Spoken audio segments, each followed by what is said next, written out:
Lisa Loving Dalton. And I think this is all charged.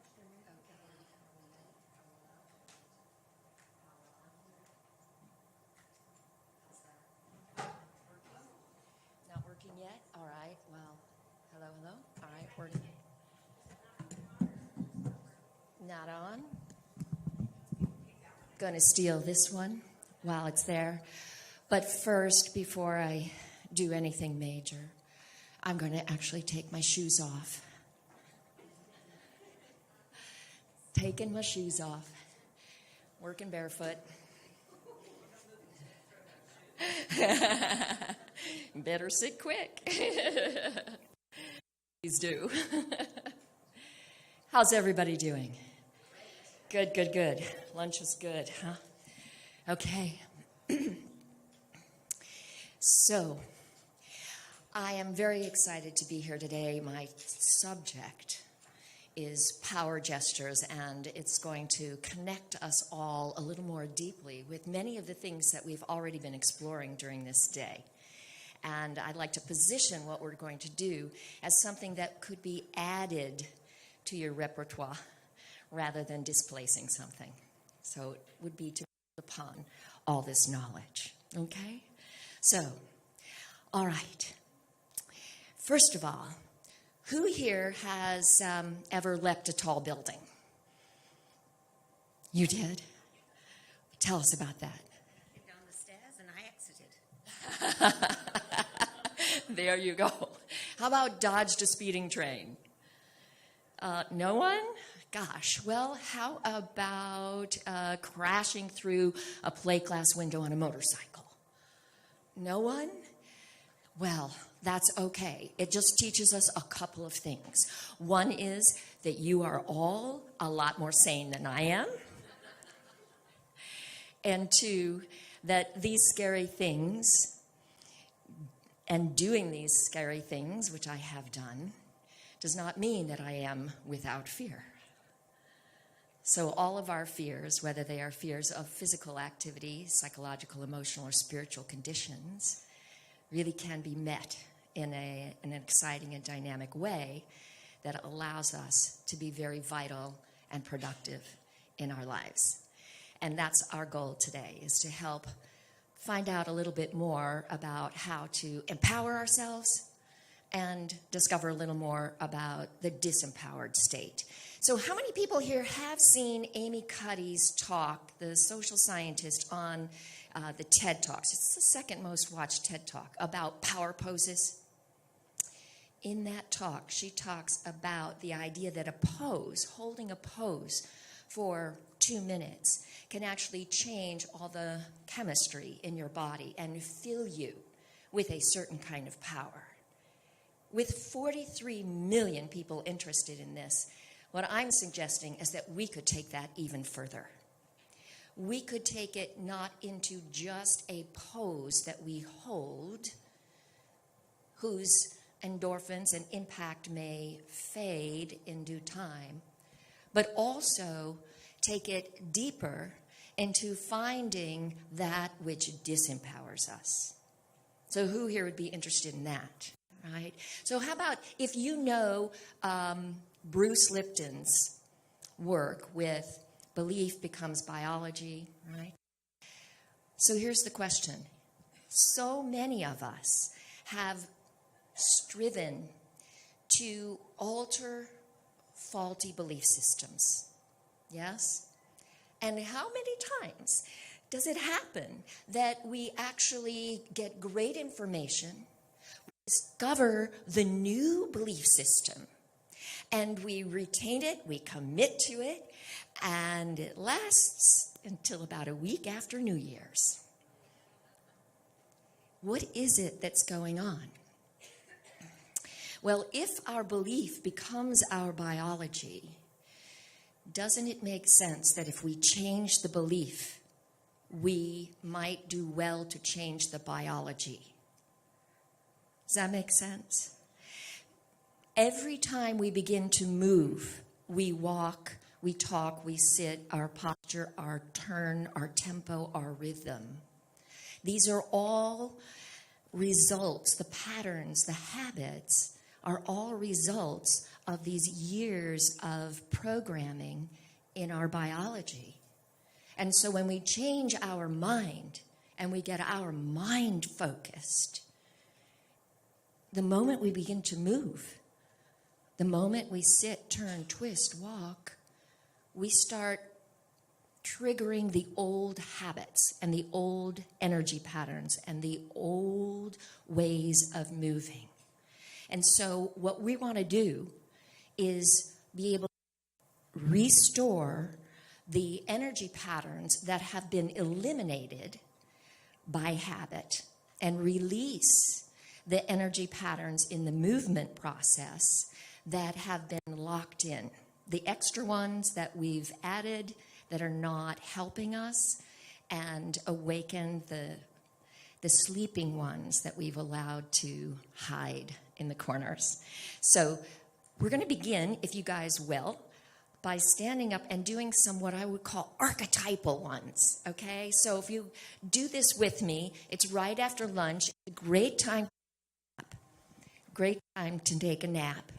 And this, so let's start with the archetypal I am so sleepy. Just a couple of guidelines here. One is, I'd like you to pretend you're about 2 years old. So how much of a body does a 2-year-old use? All of it, yes. So we're looking at using full body process. You can make sound and everything. But just now, we're going to take you into that tired and sleepy state. Oh, yeah. Whole body. Yeah, that whole body is just really sleepy. Good. And now we're going to take a big inhale, and we're going to imagine we can sort of scoop up some energy, and we're going to give it out. And while we're out there, we're going to imagine we can receive some from the sun. Ah, good. Good. So that's our first little power gesture aerobic today. Now we're going to go to one of the most archetypal conditions. We had a wonderful speaker, Morgana Ray, who talked about our undesired states and owning them. And we're going to embrace that concept, and we're going to go into owning one of the most archetypal conditions. Think of yourself as Adam and Eve, and it is the condition of separation. It is the loneliness. So full body, you can sit down if you want, or just that archetypal loneliness. And now, somehow a force rises up in you, and you reach out and gather and connect with each other. Reach out and feel that connection coming together. Yes, good. Now we're going to do another archetypal condition. It's doubt, and we're going to anchor that up in our head. This is where our doubt often lives. So what do you do when your head is in severe doubt? If you really were a cartoon-sized person, what would you be doing? Doubt. And now what does doubt do? It turns into search, find faith. Find faith. Picture it, imagine it, find faith. Great. And now here's another archetypal one, despair. Where's despair? Where in the body is the despair? We talked a lot about the belly as a power of emotion. Maybe your despair is there. Maybe it's on top of you, weighing you down. And from despair, you are able to reach out to hope. Beautiful. Reach out to hope. And now, it's the cowardly lion. You're really afraid. It's pretty terrifying. It's very scary. And what you do is you dig down into the earth through your will force. Pull up love into courage. It's love focused through the will force. Courage. Good. And now, chaos. Chaos is everywhere. You're completely unfocused. You've got to write that book. You've got to do that thing. You've got 18 things. You've got to pick up the laundry. It's everywhere. And what do? You gather all these pieces, you bring them together, and you focus them. All peak performances come with a unified field of focus. This gesture, gathering everything, right, and focusing it. Shoo. Excellent. Good job. You guys are doing great. Woohoo. And we're going to do a couple more. You don't have to sit yet, or you can sit and do it in your seat. Keep in mind, each of you has an energy body in addition to your physical body. That's that part of you that is no longer there when your last breath is exhaled, right? You can move that through your imagination. And we know many people who have been in prison for years and practiced their golf game, right? And have trained their body. They have changed their body through their imagination. And so even if you're doing this power gesture on a small level, your energy body can be doing it very largely. Okay? So we want to work with that. Now we're going to go into discord. Fight, horror, things coming at you, the monsters coming at you. What are you doing? Get them away. Whole body, get those monsters away from you and break through, tear through, punch through into victory. Yoo-hoo! Yeah. Excellent. And now, panic. Fear. It seems to move right down the spine. It seems to bring you up off your heels. It seems to cringe in your shoulders. And now you're going to open, and gather the forces of love into you, into your heart. Good job, guys. You can sit down. Good job. Now, in a minute, I'm going to invite us to try to figure out our own personal power gesture. But first, I want to speak a little bit about what's at play here. And I'm so happy to have had so many wonderful speakers lay the groundwork for me. One of the reasons that we don't retain these promises we make is what I just mentioned, that the energy is programmed into every walk and talk. So that's a very important concept to understand, that if the belief affects your biology, then when you adopt a new belief, you want to adopt new biology. And the archetypal patterns that we just did are really classic. We worked with faith, hope, loving, focus, harmony. We've worked with classic doubt, despair, cowardice, chaos, discord. We looked at the monsters and we looked at the virtues. And we found a way to express these in our body. Change is often very scary for us. Finding the will to change and finding the ability to change are two very different things. And one reason that we don't like to change is because we'd rather live with the monster we know than venture out into the unknown.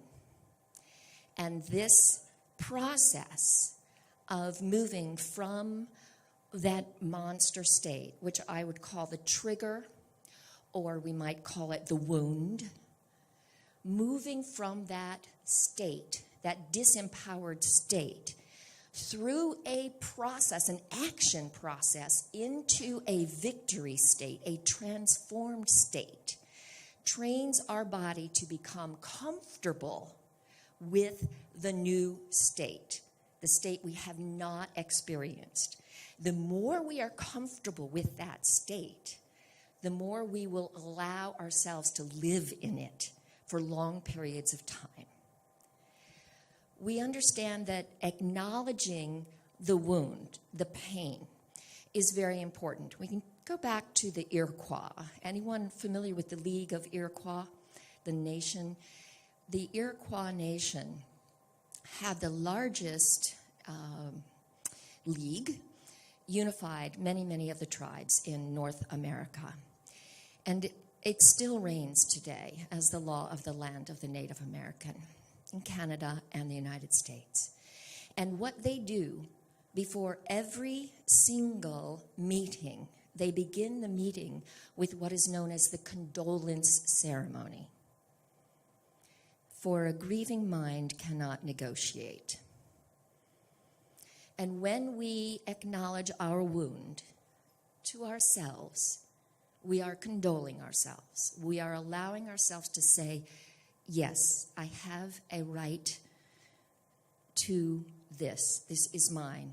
It honors our pain so that we can then go, if we are in that dive, past the surviving process into the thriving process.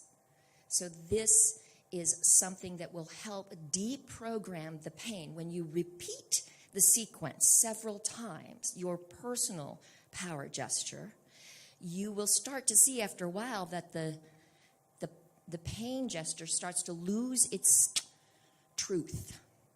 And that's when you know that you're deprogramming it. And as that pain gesture starts to lose its truth, the pathway, the way you get to the transformed win, the dream, your dream come true, becomes more and more familiar and more powerful. And that's the fundamental sequence. So I'd like to take you through a few moments to maybe come up with something you might like to work on. And there will be several steps to this, about 7 or 8. The first step I'm going to invite you to do is to respond to a statement that I'm going to make with the words I am. Okay? That's your line. You're the actors now. Your line is I am. And I'm your partner, and I'm going to say a statement, and you're going to say I am. And when you say I am, I'd love for you to point to yourself. Okay? So go ahead and set your pens, pencils down for a moment so you have your hands free and are comfortable. And I'm going to invite you to close your eyes for this. So ready? Eyes closed? Okay. You're going to point to yourself and say, I am. Who is an amazing person? Go ahead and point to yourself. Let your hand point and move. Yes. And look around. Now open your eyes and look around at where everyone's pointing. So what do you notice? Just about everyone, and I've gotten to do this with people from over 40 countries. Just about everyone points to this part of their body, and you can release that. It falls somewhere right around where this medallion is. Inside there is the sense of you that you are that no one else is.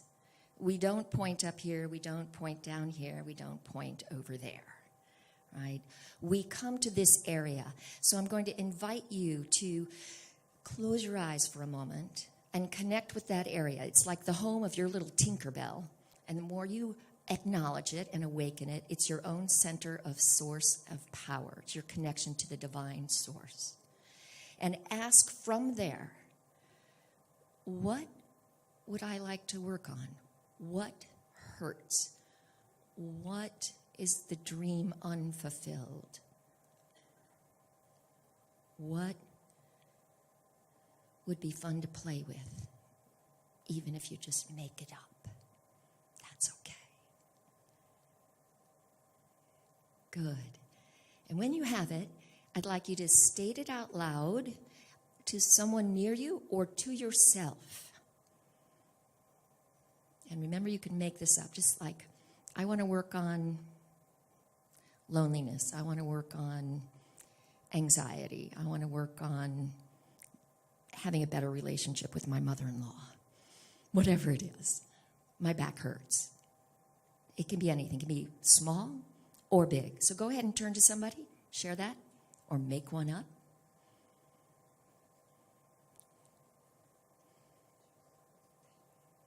And if you don't want to share, speak it out loud to yourself. That's good. But literally let your voice express it. Yeah, so you can hear it. Good.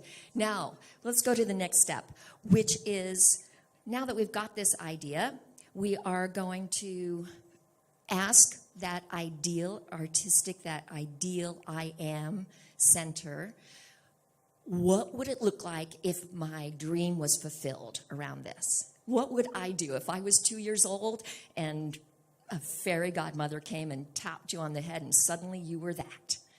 What would it be like? What would you do? And get up and do that. If you got your dream fulfilled, if this problem was fixed, stand up and do it. Or do it from your chair. Go for it. Yeah, got your bestseller. Good job. Go for it. Yeah, make it big. Make it big. A half-done gesture will only work halfway. So that's one of the guidelines, right? You got to really make that gesture good. Okay, now make the gesture if you never got it. That horrible pain, if it never comes. What's inside that hurts? What's inside? Do that. The size of a 2-year-old. You can do it right in your chair. What is it? You can make a sound. Yeah, good. Make it big. Use your feet, too. Like a 2-year-old, use their feet. I'm not getting it.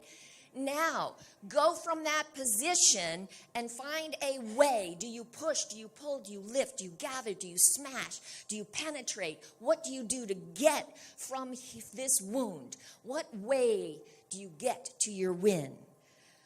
How do you move from your trigger, transitioning into your transformation? And go for it. Do that. Go from the wound, through the way, into the wind. Yes. Awesome, guys. Awesome. So here's the thing. You can use these gestures for all kinds of things. You can take mantras and you can create movements with them. They literally are changing your cellular structure when you welcome these transformations into it.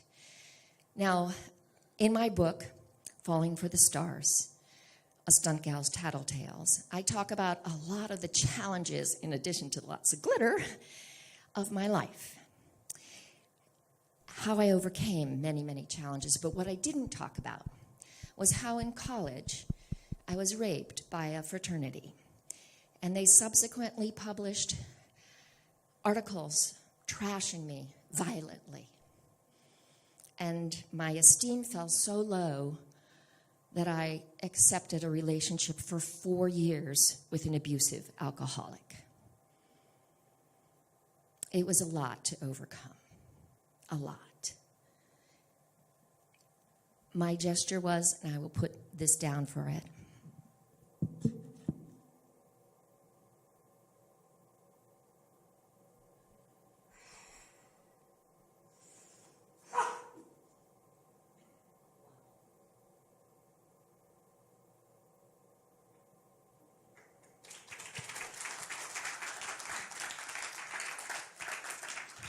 thank you.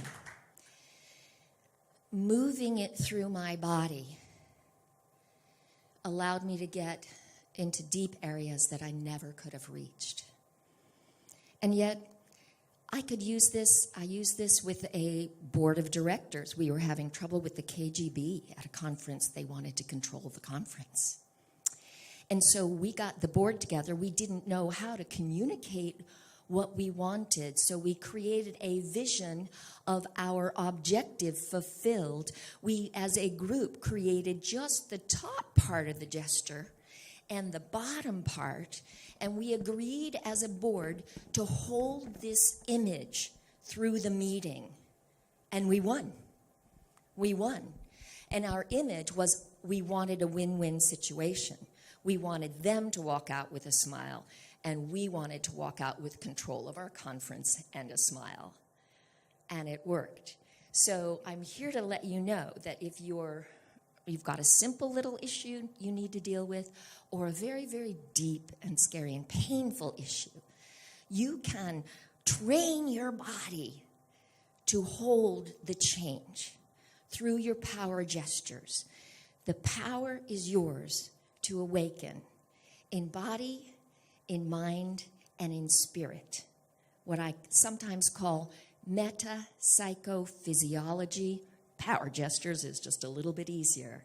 But every day, you can create a power gesture just expressing how you want your day to go. In the free gift that everyone gets, the MP3s, there's much more detail in the interview and more information on how you can apply these. There's a set of universal gestures and then your specific ones for each specific need. And ladies and gentlemen, may the power be with you.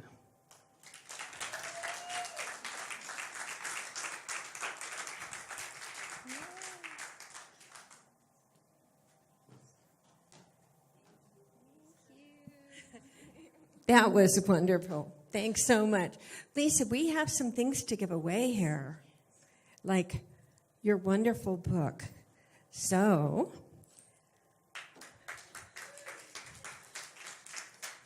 I'm going to have you go ahead and throw that out. Ah.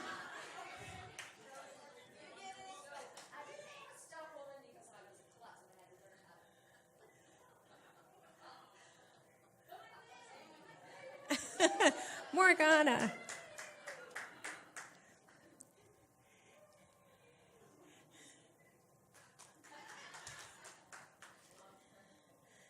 Okay, and when Linda was up here, we have 2 of her books, and if you could just throw for her, Linda Dyer, all about aging gracefully. And age is an attitude.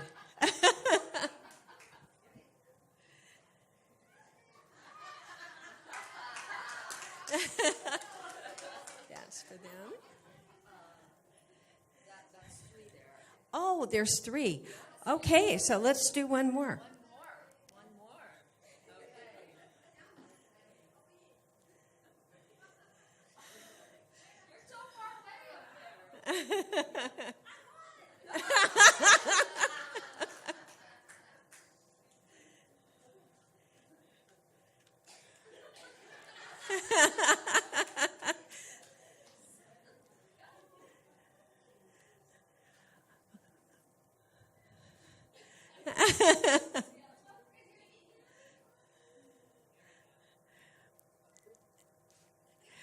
Okay, and Lisa, because you just are doing such a good job here. Has everyone been enjoying the music? Mario and Roberto? Okay, so for 3 of you, I got some CDs to take home from Roberto, they're both 2 of the best flamenco guitarists I've ever heard in my life.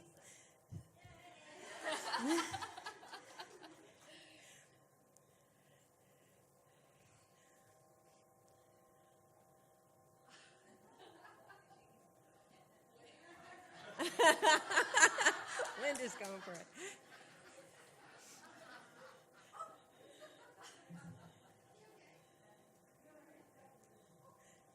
Okay.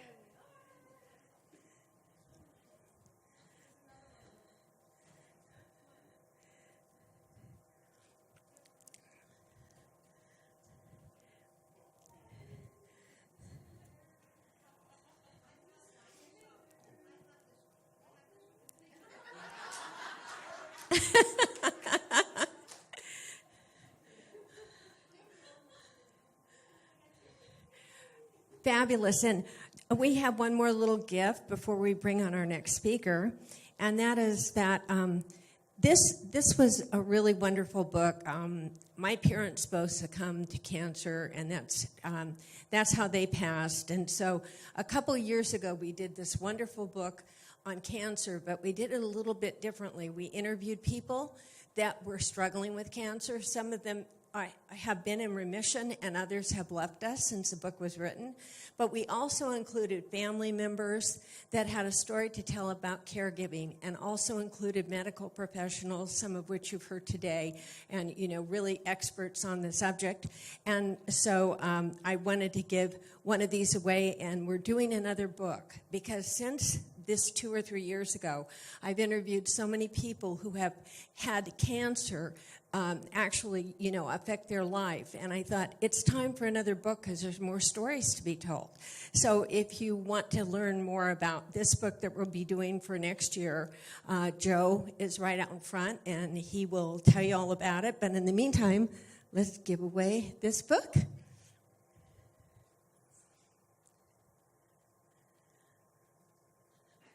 All right.